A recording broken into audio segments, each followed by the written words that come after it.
দিল্লি পর্বের আরেকটি নতুন ভিডিও নিয়ে আজ আবার চলে এসেছি আপনাদের সৌমিত্র।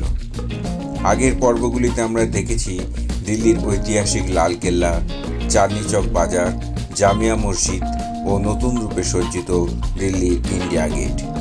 ভিডিওগুলি উপরের আই বটমে ক্লিক করে আপনারা দেখে নিতে পারেন। আজকে চলুন ঘুরে আসি এক নতুন ডেস্টিনেশন থেকে।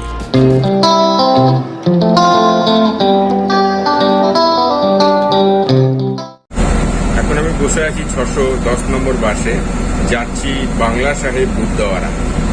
দিল্লির বাস রুটটা যদি আপনাদের মোটামুটি জানা থাকে তাহলে অনেক কম খরচে আপনারা পুরো দিল্লিটাকে ঘুরে ফেলতে পারবেন।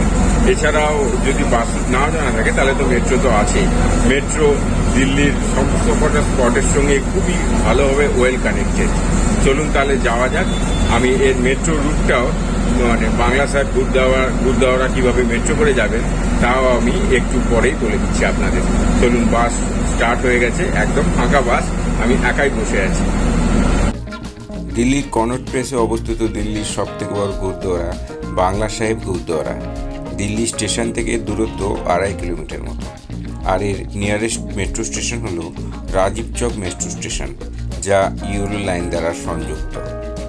মেট্রো স্টেশনে নেমে আপনারা অটো করে চলে আসবেন খড়গ সিং মার্গ, সেখানেই এই গুরুদ্বারা অবস্থিত। রাজীব চক মেট্রো স্টেশন থেকে এই গুরুদ্বারার দূরত্ব মাত্র 900 মিটার মতো। নিউ দিল্লি জিপিওর একদম কাছেই এই গুরুদ্বারাটি অবস্থিত। আপনারা চাইলে পায়ে হেঁটেও এখানে আসতে পারেন। বাংলা সাহেব গুরুদ্বারার সামনে এসে গেছি। এখানে ঢুকতে গেলে মাথাটা এরমভাবে আচ্ছাদন করে ঢুকতে হয় ভেতরে। চলুন তাহলে ভেতরে ঢুকি।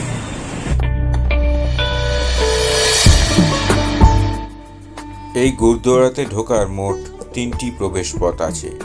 আমি প্রবেশ করলাম অশোকা রোডের দিকের গেটটি দিয়ে।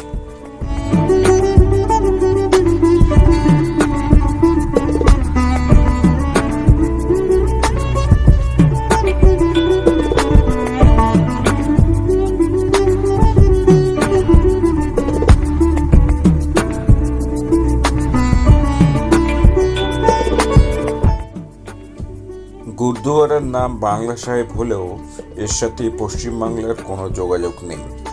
সর্দার বাঘেল সিং দিল্লির বুকে মোট 7টি গুরুদ্বারা নির্মাণ করেন, তার মধ্যে এটি অন্যতম। সপ্তদশ শতকে এটি আজমিরের রাজা জয় সিংয়ের বাংলো ছিল। নাম ছিল জয়সিংপুরা প্যালেস। 1664 খ্রিস্টাব্দে অষ্টম শিখ গুরু দাস প্যালেসে বসবাস করতে আসেন। সেই সময় এই অঞ্চলে কলেরার প্রচুর প্রাদুর্ভাব দেখা যায়। গুরু হরকিষাণ এই পুষ্করিণী থেকে রোগীদের জল দান করেন। এতে অনেকেই কলেরা থেকে মুক্তি পান। গুরু হরকিষাণ এখানেই দেহত্যাগ করেন। আস্তে আস্তে সেই বাংলোটি একটি গুরুদ্বারায় পরিণত হয়। গুরুদ্বারায় প্রবেশ করতেই আপনাদের চোখে পড়বে বাবা বাঘেল সিং শিখ হেরিটেজ মিউজিয়াম। বর্তমানে এই মিউজিয়ামের ভেতরে ভিডিওগ্রাফি করার মানা থাকায় আপনাদের সেইটি দেখাতে পারলাম না। মিউজিয়াম খোলার সময় হচ্ছে সকাল 9টা থেকে দুপুর 1টা অবধি, তারপর আবার 2:30 থেকে খুলে সন্ধ্যে 7টা অবধি খোলা থাকে এই মিউজিয়ামটি। সামনে এগুলো হচ্ছে যাত্রী নিবাস।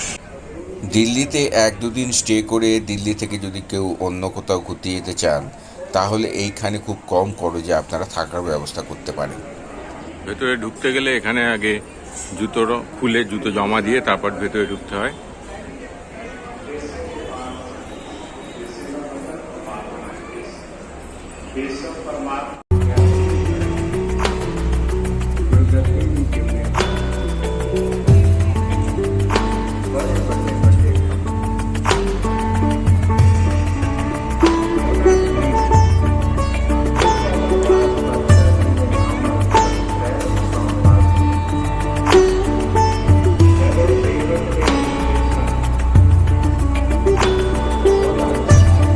দ্বিতীয় শিখ গুরু অঙ্গদ দেবের স্ত্রী লঙ্গর প্রথা চালু করেন।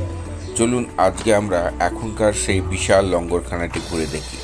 এখানে প্রায় প্রতিদিন 50,000 মানুষ প্রসাদ গ্রহণ করেন। প্রতিদিন এখানে একটি বিশাল বড় লঙ্গরখানা চলে।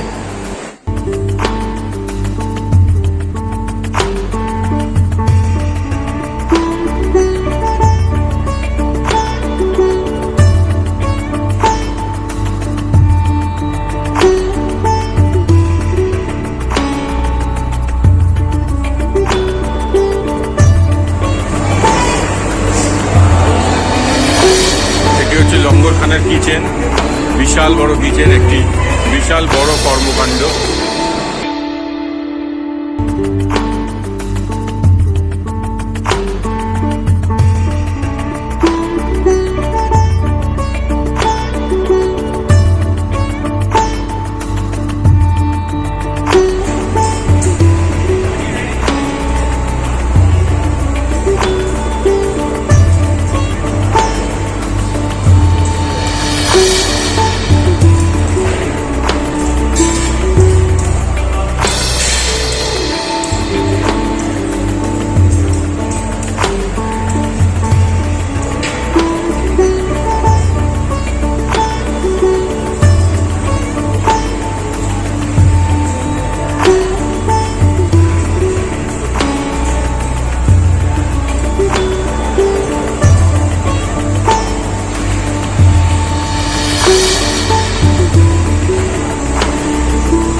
দেখুন মেশিনের মাধ্যমে কিভাবে রুটি তৈরি হচ্ছে।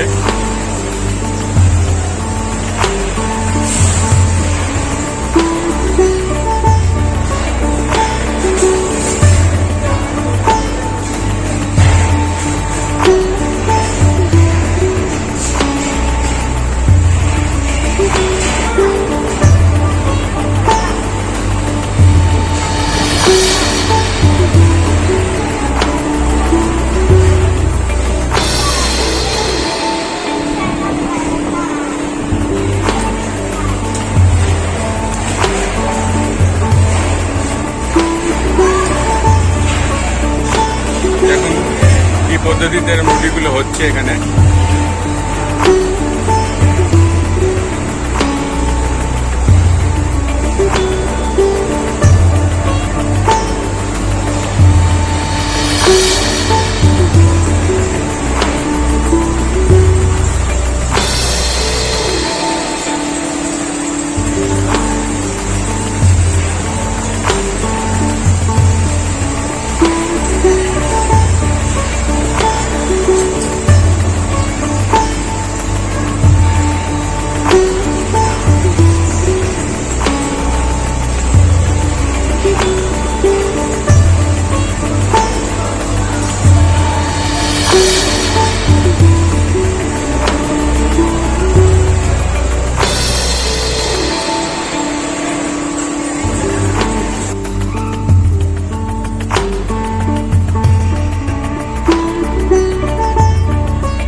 कितने आदमी का लंगर चलता है हर दिन?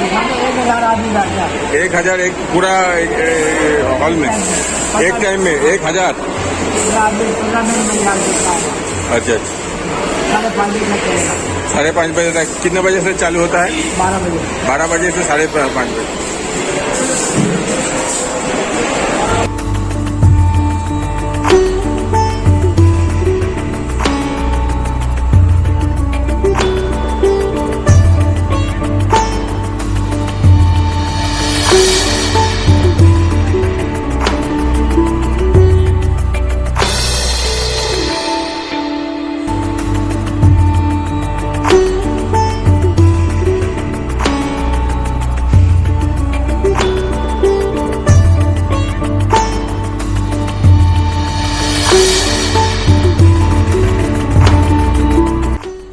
আমার আজকের এই ভিডিওটি কেমন লাগলো প্লিজ কমেন্ট করে জানাবেন, আর আমার চ্যানেলটিকে সাবস্ক্রাইব করবেন ও ভিডিওটি বন্ধুদের কাছে শেয়ার করবেন। ধন্যবাদ।